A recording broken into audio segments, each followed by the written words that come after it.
So hi, என் பேர் வந்து ரித்து. எங்கள் வீடு வந்து காலப்பட்டி திருமுருகன் நகரில் இருக்குது. ஸோ நாங்கள் வந்து மெர்லாக் கிச்சன்ஸ் கிட்ட வந்து கிச்சன் இன்டீரியர் பண்ண சொல்லியிருந்தோம். ஸோ ஒர்க் வந்து ரொம்ப சூப்பராக முடிச்சு கொடுத்துருந்தாங்க. குவாலிட்டி வைஸ் ரொம்ப நல்லா இருக்குது. கொடுத்த டைம் ஸ்பேனில் நீட்டாக பண்ணி கொடுத்துட்டாங்க.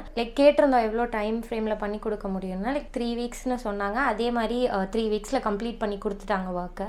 ரொம்ப நல்லா பண்ணியிருக்காங்க. நாங்கள் எக்ஸ்பெக்ட் பண்ணதை விட ரொம்ப நல்லாவே வந்திருக்கு. டில் நவ் எங்களுக்கு எந்த டிஃபால்ட்டும் வரல, இன்னும் வராதுன்னு நான் நினைக்கிறேன். பிகாஸ் அவங்க யூஸ் பண்ண ப்ராடக்ட்ஸ் அண்ட் குவாலிட்டி அப்படி இருக்கிறங்காட்டி ஸோ இன்னும் ப்ராப்ளம்ஸ் எதுவும் வராதுன்னு நினைக்கிறேன். So thank you.